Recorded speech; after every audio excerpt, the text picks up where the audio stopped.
एवं परपरा प्राप्तम इमं राजर्षयो विदुः सकाले नेह महता योगो नष्टा परंतप। इस दूसरे श्लोक का संक्रांति टीका से शुरू होगा। ब्रह्मनिष्ठया परम शत्रुम काम क्रोधादि लक्षणम तापेति विनाशेति इति परंतप इति संबुद्धि। परंतप का अर्थ क्या है? परम मने शत्रु को। कौन है शत्रु?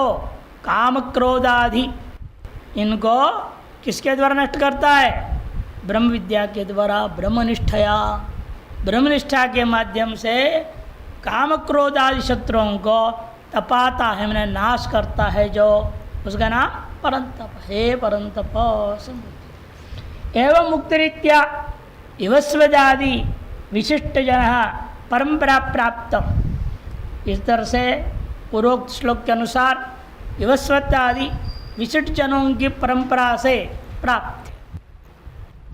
इवस्वदादि विशिष्ट जन परंपरा, दूरी नहीं मिलाना चाहिए। परंपरा प्राप्तम ज्ञान योग इमम, ये जो ज्ञान योग है इसको अर्वाचीना राजर्षयो, पूर्व काल में जो राजर्षि हुए, कौन राजर्षि लोग? जनकादयो विदु एवं एव विदुरितिवा, ऐसा ही वे जानते थे। इमम के जगह पर एवं भी पाठ है। प्राप्तम एवं राजर्षयो विदुः, इसलिए एवं वा कह दिया, एवं एव विदुरिति वा।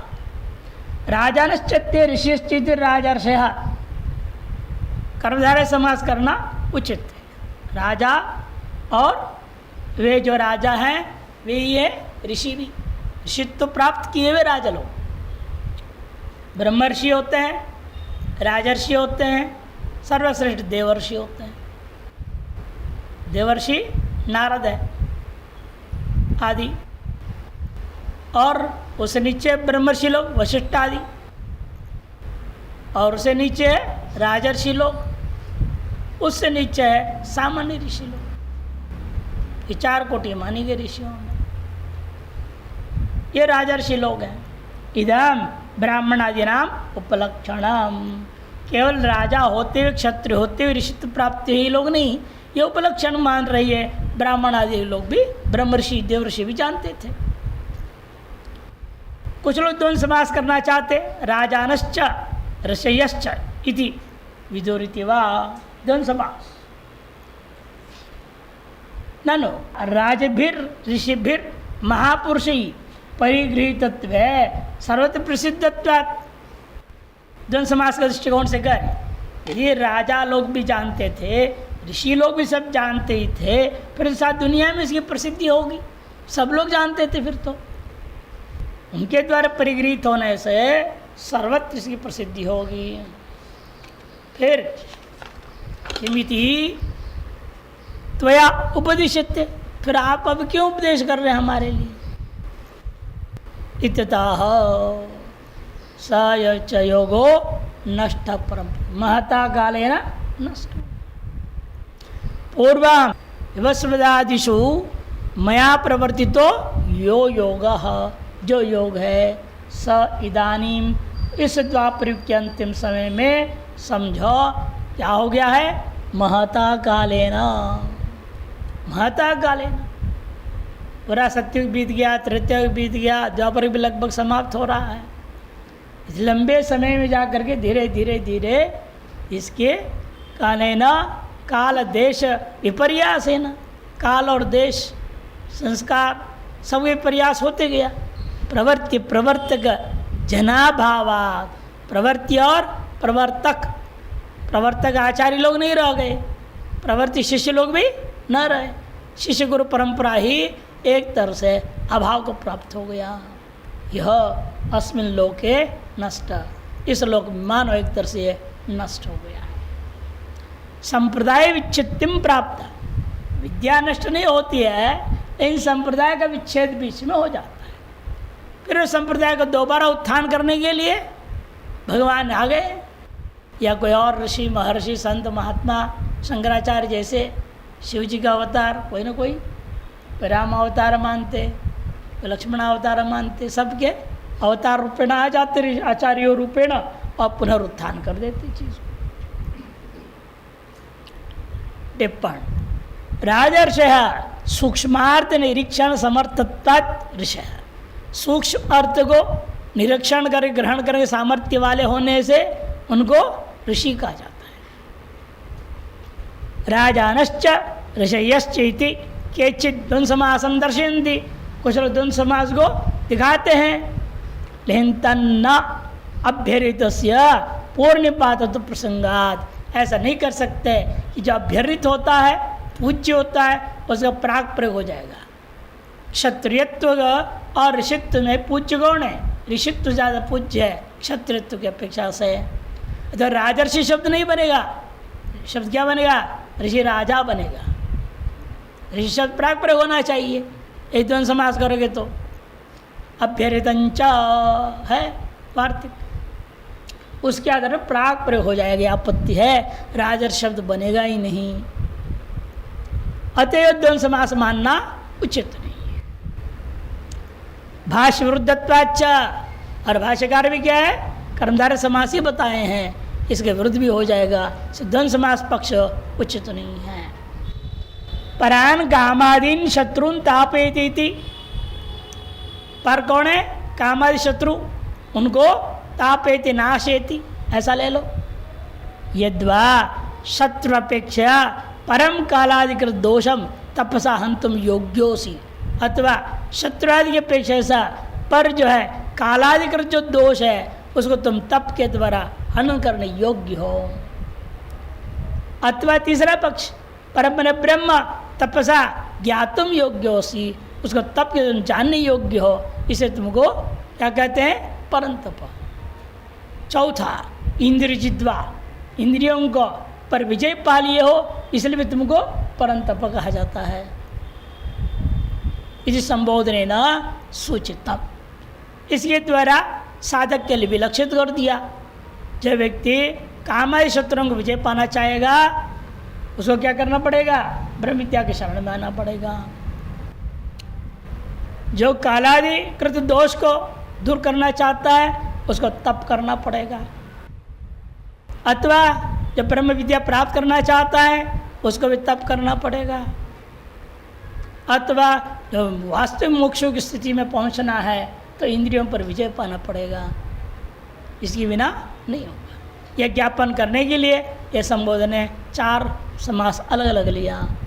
मानवे चैव ये वंशे ऐलवंशे च ये नृपाः ये च इक्ष्वाकव नाभागा जिया राजर्षयस्तुते। कुछ राजर्षियों के नाम गिना रहे, जो लोग मानवे चैव ये वंशे, मनु के वंश में जो पैदा होके आगे बढ़े हैं, और इला ऐल के वंश में जो पैदा हुए हैं, एवं इक्ष्वाकु के वंश में और आगे नाभाग के वंश में जो पैदा हुए, इन सब क्षत्रिय होते हुए राजपद पर रहते हुए भी महान तपस्वी रहे हैं, सर्वज्ञानी रहे हैं, अतः उनको राजर्षि कहा जाता है।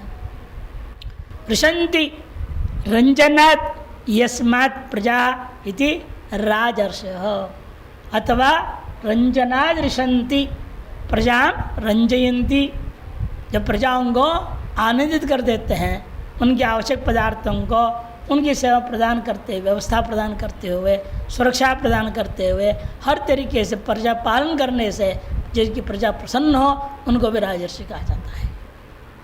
अथवा राज्यादि भोगम परित्यज्य, अथवा राज्यादि भोग का परित्याग कर दिया और वनवास में चले गए, जंगल में चले गए, वहाँ पर ऋषित्वम तपस्वित्वम प्राप्त, ऋषित्व तपस्वित्व जो प्राप्त हुआ उन्हें, उनको राजर्षि कहा जाता है। अब जो है दुर्बलान अजितेंद्रियान प्राप्य नष्टम योगम, असल योग क्यों नष्ट हुआ? कोई भी मार्ग, कोई भी संप्रदाय तब नष्ट होता है जब उसमें पाखंड बढ़ता है। आदमी उस मार्ग का ज्ञान प्राप्त करता है, ज्ञान प्राप्त करके क्या करता है? उसका केवल अहंकार करके दुरुपयोग करता है। उसको आप जीवन में डाल के अपने कल्याण करके दूसरों कल्याण के लिए प्रयोग नहीं करता। अपना तो जैसे तैसे रहता है ना, बाहर बड़े दूसरों के कल्याण के ठेका लेके घूमते रहता है। ऐसे एक बालक आया, बोला मैं सनातन धर्म की दयनीय दशा को देख करके विचलित हो गया, मैं इसको उत्थान करूँगा। ये वो बहुत बोलता रहा, मैं सुनता रहा। एक दिन मैंने कहा तुम कल आना 9 बजे, आज तो मेरे भोजन का टाइम हो गया। और अगला दिन आया, मैंने उसको खूब बढ़िया सुनाया। पहले तुम बताओ तो सनातन धर्म को जानता है? किन ग्रंथों को पढ़ा तुम? जो सनातन धर्म को जाना ही नहीं तो क्या सनातन धर्म को भला करेगा भाई? खुद तो जानते नहीं। उन्होंने कहा जनो चोटी है, नहीं है, फिर तो तुम लेच है, तो क्या सनातन धर्म के करेगा? तो कुछ नहीं कर सकते। पहले खुद तो तर जाओ तो दूसरों को तैरना सिखाओगे ना। तो खुद तैरना नहीं जानता तो क्या दूसरों को तैरना नहीं सिखा सकता? मैंने ये मूर्खता छोड़ो, पहले अपनी कल्याण देखो। अपना कल्याण हो जाए फिर तुम दूसरों की कल्याण कर सकते हो। स्वयं ही न कल्याण के मार्ग का कोई जानकारी ही नहीं है और दूसरियों की ठेका ले रहे हो। ऐसे ही लोगों की वजह से धर्म भी नष्ट हुआ, योग नष्ट हुआ, सारी परंपराएं नष्ट हो गई। इसे कहते हैं दुर्बलान। तो कैसे दुर्बल थे? अजितेंद्रिया। क्या शरीर से दुर्बल नहीं, वास्तव में शरीर से तो प्रबल रहे, लेकिन जित इंद्रिय नहीं थे, इंद्रिया नियंत्रण में नहीं थे, जिसकी वजह से प्राप्त ज्ञान का दुरुपयोग ही होता उस स्थिति में। नष्टम योगम इमम उपलभ्य, यह मैं अनुभव कर रहा हूँ, देख रहा था जन्म से अभी तक, यह मौका ढूंढ रहा था कैसे योग का पुनरुद्धार कर दूँ। इसे तम निमित्तीकृत्य इमम योगम नष्टम उपलभ्य लोकंच अपुरुषार्थ संबंधिनम। और ये भी देखा मैंने, ये लोक कैसा है? पुरुषार्थ संबंधी नहीं रह गए। धर्म अर्थ का मोक्ष कुछ नहीं। धर्म तो बिल्कुल स्वाहा हो गया और अर्थ ही प्रदान हो गया। अर्थ की और कामना की ही प्रधानता है, धर्म और मोक्ष गया भांड में। ये दुर्योधन आदि में देखा गया, अर्थ प्रदान थे ये लोग।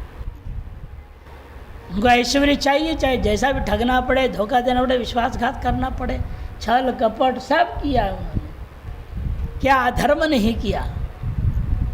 केवल ऐश्वर्य के लिए अर्थ प्रदान थे। इस स्थिति भगवान जो है देख रहे हैं, इसलिए उन्होंने चाहा कि 2 बार हम योग की स्थापना करें। से निमित्त बनाए अर्जुन को। संग्रांति कहते विनष्ट संप्रदाय सयोग किमत्तम पुनरिदानीं त्वया प्रवर्तित इत्याकांक्षायाम। विनष्ट संप्रदाय और उसका जो साधनभूत योग पुनः आप किस प्रयोजन को ध्यान में रखते हुए दोबारा मेरे माध्यम से प्रवृत्त करना चाह रहे हो? ऐसे आकांक्षा होने पर कूटस्थ असंग चिद्रूप एवं आत्मनि अविक्रिय अविषय अनात्म तद्धर्म कर्माणि अध्यस्य कर्ताम भोक्ताम सुखी दुखी थी मोह्यमानम दोधूयमानम लोक ममालोक्य। जो मैं देख रहा हूँ कूटस्थ असंग चिद्रूप आत्मा में, जो कि कैसा है? अविक्रिय अविषय है, उसमें अनात्मा और अनात्म धर्मों को आप लोगों ने आरोप कर डाला। कर्माणि च अध्यस्य, अनात्मा अनात्म धर्म और कर्म इन सब का अपने आत्मा में अध्यास करके अपने आप को क्या मान रहा है व्यक्ति? कर्ता हम भोक्ता हम सुखी दुखी इति। मैं करता हूँ, मैं भोगता हूँ, मैं सुखी हूँ, मैं दुखी हूँ इत्यादि रूपेण जो है मोमुह्यमान, बारंबार मोह में प्राप्त कर पुनः पुनः यंगंत है मोमुह्यमान। अतिशयन पर्ण पुण्यन वा मोहम प्राप्तवंतम। इति मोह्यमानम एवमेव दो धूयमानम। अतएव अनेक प्रकार से धुई कंपरे धातु दो धूयमानम, बारंबार कंपाते हुए मने क्रियाकलाप में प्रवृत्त होते हुए रह रहा है। बारंबार स्वर गया फिर आया, स्वर गया फिर आया। इंद्र पर 14 बार प्राप्त किया। किसी पाप के पान से चींटी बन गया, चींटिया के पीछे घूमने लगे। इंद्राणी भी चींटियां बनी हुई थी। आता है ना कहानी। भगवान कृष्ण मुस्कुरा रहे थे, एक बार हंस रहे थे, और रुक्मिणी ने सोचा शायद मेरे वेशभूषा में कमी हो गई। गई अंदर, दर्पण में देखा है सब ठीक ठाक हूँ, मैं क्यों हंस रही है। फिर पास में बैठ के पूछे क्या बात है, आज बड़ा हंसी आ रही है आपको, देख देख के हंस रहे हैं। ऐसे कौन सी गड़बड़ी है? अरे तेरे को देख के हंस नहीं रहा, उधर देख सामने क्या हो रहा है। देखिए एक चींटिया का पीछे चींटी भाग रहा था। ठीक है, तो सामान्य बात है ना। अरे सामान्य नहीं, 14 बार इंद्र बना हुआ है वो, 14 बार इंद्र बन चुका। ये इंद्राणी बनी रही, अब भी भोग इच्छा पूरा नहीं हो, एक दूसरे के पीछे भाग रहे। ये देख के मेरे को हंसी आ रहा है। इसी कहते दो धूयमान, एक जरी कंपर है ना, तन्ने जति तन्नई जति, है ना। बारंबार बारंबार कर्म चक्र में निकलना ही नहीं चाहता है कोई भी, उसे पड़े रहना चाहता है। लोकमिमम आलोक्य, ऐसा इस दुनिया को देख करके कृपया बड़ी मेरे अंदर कृपा जागृत हो गई। तम संसार सागराद उद्दीर्षया, ऐसे लोगों को संसार सागर से उद्धार करने की इच्छा से मया त्वाम निमित्तीकृत्य, मेरे द्वारा तुझको निमित्त बना करके दोबारा उस विनष्ट संप्रदाय को प्रवर्तित इति आशेन हो। इस आशय से भगवान कहते हैं सेवायं मया त्यज्य योगः प्रोक्तः पुरातनः भक्तोऽसि मे सखा चेति रहस्यं हेतदुत्तमम् स एवायं मया त्यज्य योगः प्रोक्तः पुरातनः भक्तोऽसि मे सखा चेति रहस्यं हेतदुत्तमम्। स एव अयं योगो ते तुभ्यम अद्य मया प्रोक्त। वही योग जो पुरातन है, जो सनातन है, उस योग को आज तुम्हारे लिए तुभ्यम, आज अद्य मेरे द्वारा कहा गया। ए अर्जुन के मन में आवे, मेरे को चुना क्यों आपने? मेरे दो दो बड़े भाई हैं, भीम और युधिष्ठिर, उनको क्यों नहीं चुना आपने? कर दो कारण। एक तुम भक्त हो, कहते वे भी तो भक्त हैं, कहते तुम सखा भी हो। वो मित्र भाव में कभी नहीं रहे मेरे साथ, जैसे तुम मेरे साथ मित्र भाव में रहे हो, वे लोग हमेशा हमारे साथ पूज्य भाव से ही रहे हैं। अतः वे भक्त जरूर हैं, लेकिन सखा तो नहीं है।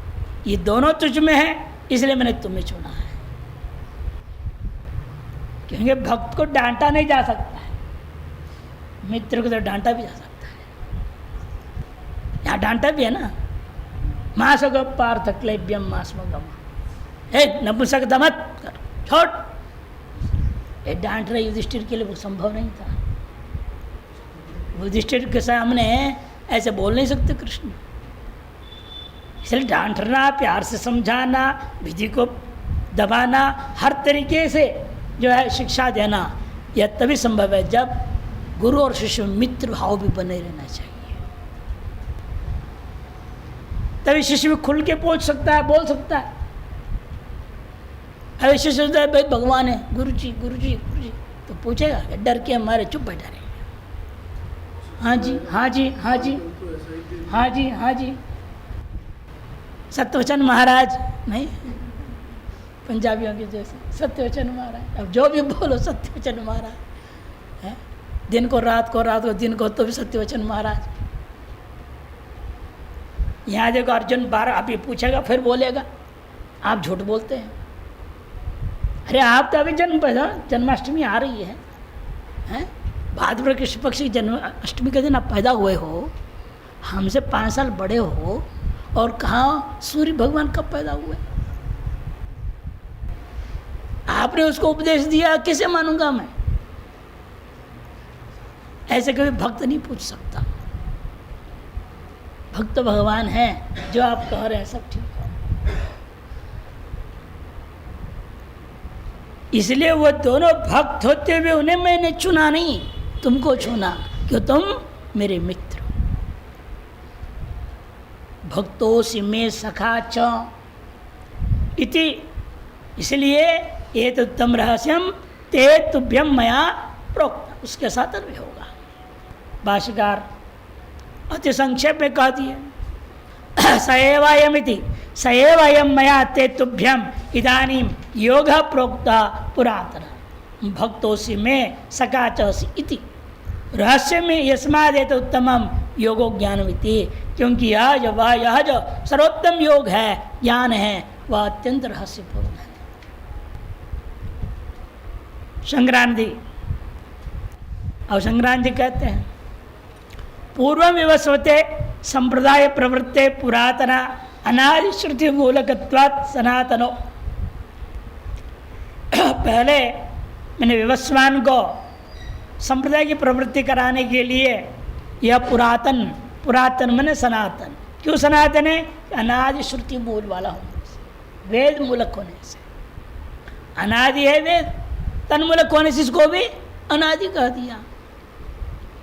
ऐसा जो योग प्रोक्त, जो योग कहा था, संसार ध्वांत विध्वंसक, संसार रूपी अंधकार को नाश करने के लिए मैंने सर्वप्रथम इस सूर्य को दिया था।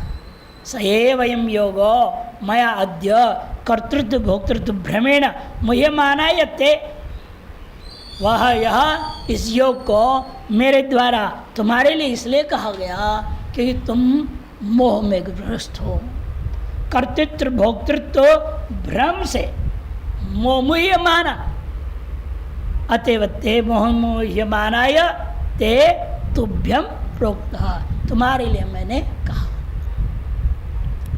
बुद्धि मोह विच्छित्तये उपदिष्टते, बुद्धिगत मोह का विच्छेदन करने के लिए मेरे द्वारा तुम्हें उपदेश दिया गया।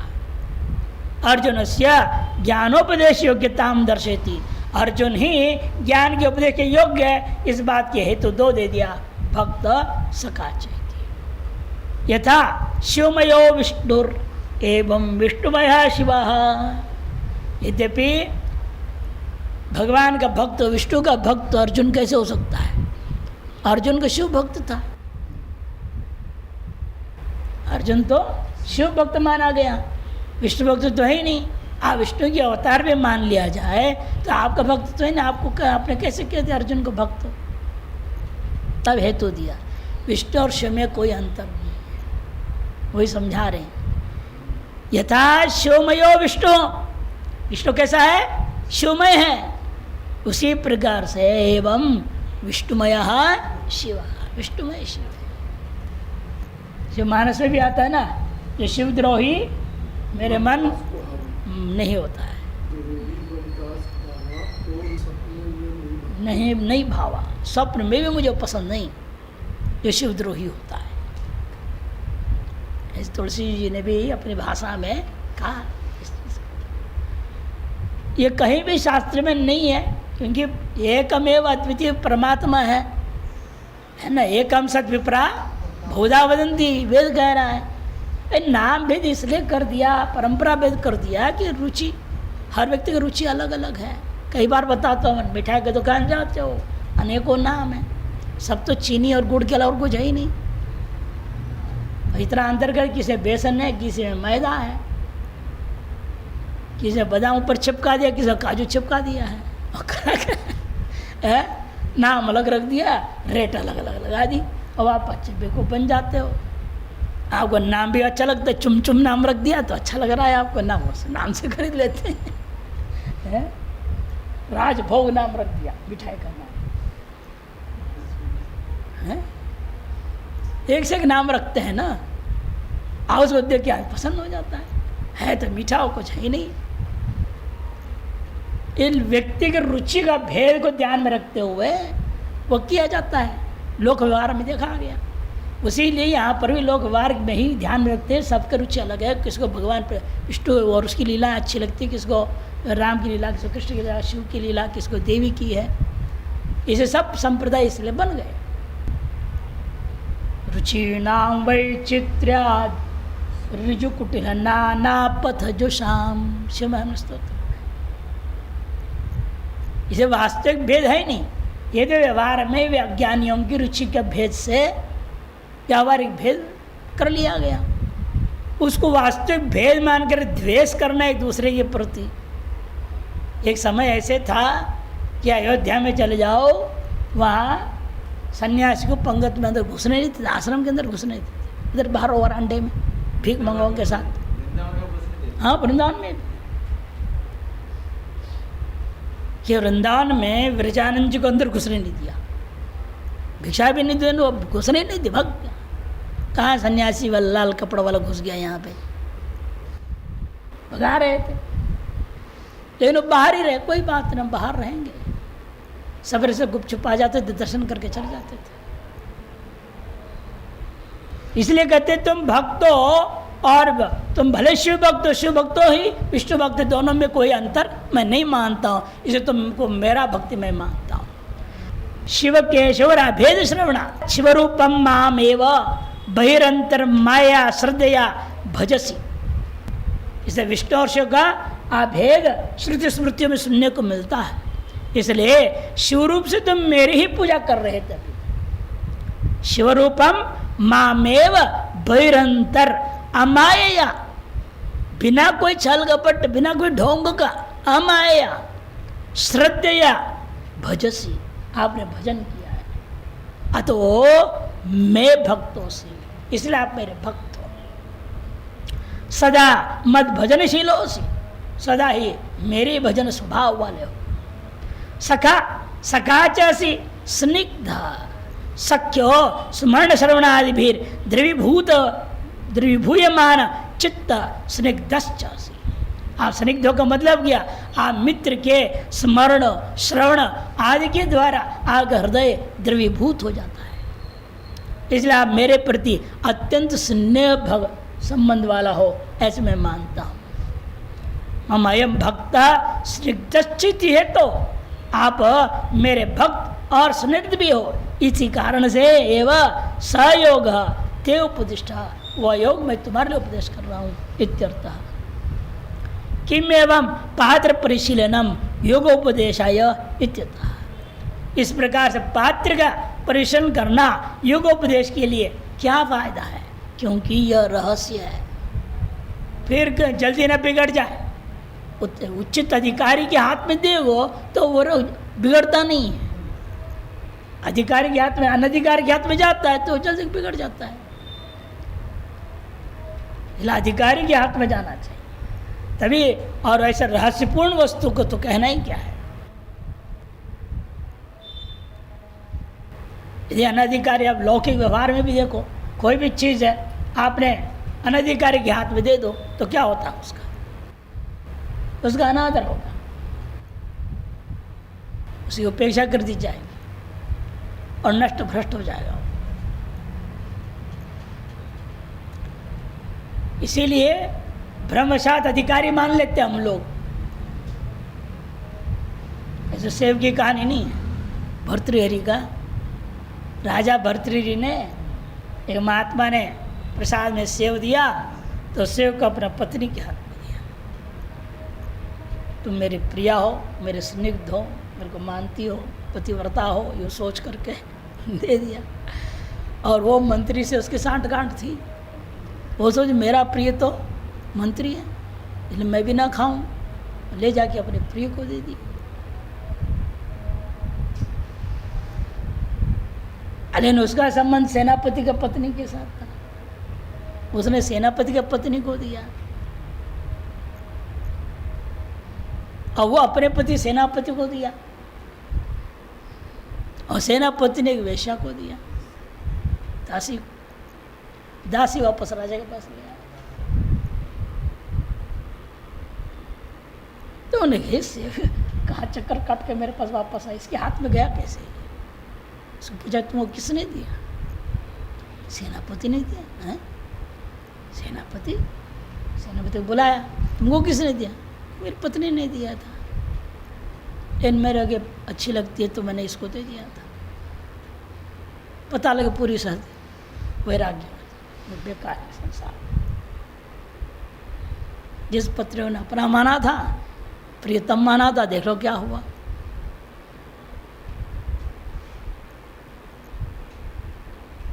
इसलिए जो और ऐसे क्षुद्र वस्तु है, कोई बड़ी चीज तो थी नहीं, वो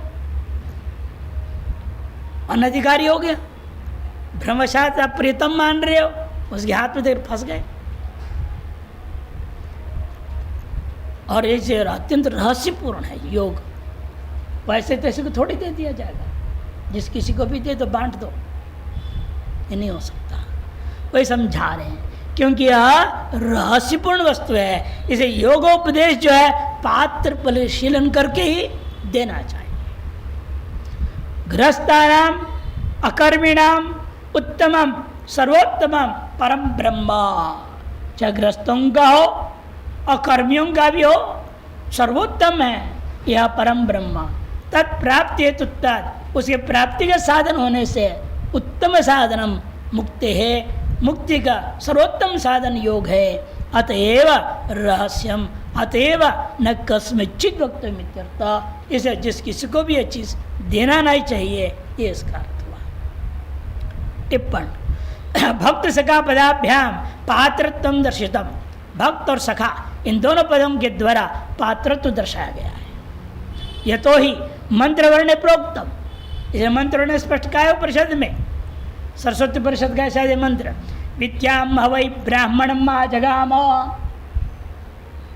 गोपायमा शेवदिष्टे अहमस्मि असूयकाय अंड्रजीव्य प्रियताय नमा भ्रूया तीर्थवती तथा श्यामीति।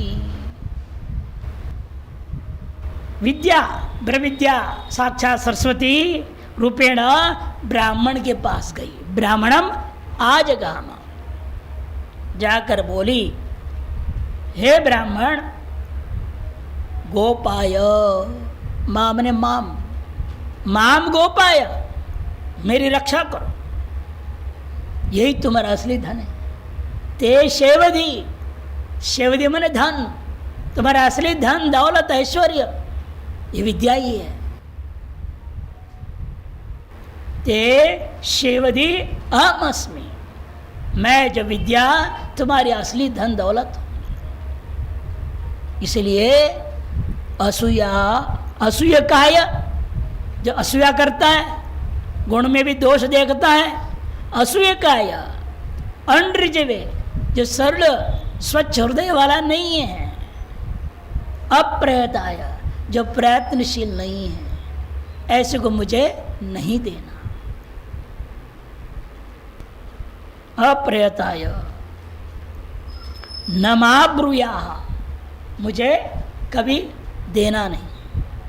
उसे क्या होगा? उसे मैं तीर्थवती बनी रहूंगी, मैंने शिष्यों के हृदय में रहने वाली बनी रहूंगी। शिष्य कौन है? जो शासन में रहना चाहता है। किसके शासन में? वेद कथित विद्या के शासन में रहने वाला वही शिष्य होता है। यानी कि संपत्ति के लिए पीछे पड़ने वाला वो शिष्य नहीं होता है। आजकल तो सब शिष्य क्या है? गुरु के संपत्ति के पीछे पड़े हुए हैं, वो शिष्य नहीं है। शासो अनुशिष्टो धातु से बनता है शिष्य शब्द, शासो अनुशिष्टो धातु से। जो अनुशासन में रहने वाला है वो शिष्य है। किसके अनुशासन में? वह भी विद्या के अनुशासन में रहे, वेद कथित विधि विधान के अनुशासन में रहे। इसलिए तीर्थवती, मैं शिष्य के हृदय में रहने वाली बन सके। तीर्थ कहते शिष्य को। षट तीर्थान आगे श्लोक में कहती है, आपके शिष्य कौन है? किसको मैं मानू आपके शिष्य? षट तीर्थानि मम। आगे श्लोक आता है, मेरे 6 तीर्थ है शिष्य होने योग्य। एक तो है पुत्र, सबसे पहले पुत्र को लिया। धनदायी, पैसा दे। तीसरा मेधावी, तेज तर्रार बुद्धि होनी चाहिए। विद्या को ग्रहण करने की क्षमता ही नहीं तो क्या फायदा। आप बोले जाओ, काले अक्षर भैंस बराबर हो, क्या फायदा। भैंस के आगे वीणा बाजे, ये सब कहा है ना, कहावत है। से मेधावी होना चाहिए। इत्यादि 6 माना गया है। वही कह रहे यहाँ पर टिप्पणी में, इति भक्तिर गुरु, और से पहले भक्ति, भक्त कहा क्यों, बाद में सखा क्यों कहा। इसलिए क्योंकि भक्तिर गुरु प्रधानम सखित्वंत गौणम, गुरु में जो भक्ति है वो प्रधान है और सखित्व क्या है, गौण चीज है। अतएव प्रधान को पहले लिया, भक्तोसी में सखा च, बाद में सखा को रख दिया गया। पूर्वोत्तरम सम्यक क्रमा से पूर्वोत्तर भाव में क्रम जो है वह उचित क्रम रखा गया। चकार भी या अन्वाचय में, अन्वाचय में यहाँ चकार प्रयोग हुआ। जरूर नहीं है सखा होना, भक्त होना तो अति आवश्यक है। जैसे होता है भिक्षा मट गाम च आनया, भिक्षा के लिए जा रहा है चेला, सोचे भाई रास्ते में गाय दिखेगा तो भी ले आना, यानी कि भिक्षा लेकर गाय को ढूंढते घूमते रह जाएगा जंगल में। आते तो रास्ते में दिखाई दिया तो लेके आना, नहीं दिखाई तो छोड़ दो, कोई बात नहीं। भिक्षा क्या वहाँ प्रधान है, गांव को लाना गौण है। उस अर्थ में चकार, चिच्चा का 4 अर्थ होते ना, अनवाच्य, समुच्चय, इतरेत्योग और समाहार। यह अनवाच्य है, उसे यहाँ पर भी अनवाच्य है। भक्तत्व होना प्रधानता है और सखात्व भी हो जाए तो और अच्छी बात है, खुलकर विचार हो सकेगा, सखात्व भाव है तो। ये इनका कहना है। चकार अनवाच्य भिक्षा मटक गाम चाने इतिवत, समान वय, सखा किसको कहते हैं, समान वय स्निग्ध सहाय सखा इत्युच्यते। वय में लगभग लगभग समान हो, दूसरा अंदर में एक दूसरे के प्रेम भाव हो, स्नेह हो, स्निग्ध, और सदा एक दूसरे की सहायता के लिए खड़ा हो, सहाय, उसी को सखा कहा जाता है। योगे पुरातनत्म अनादिवेद मूलक, योग में पुरातनत्व जो कहा गया अनादिवेद मूलक होने के कारण से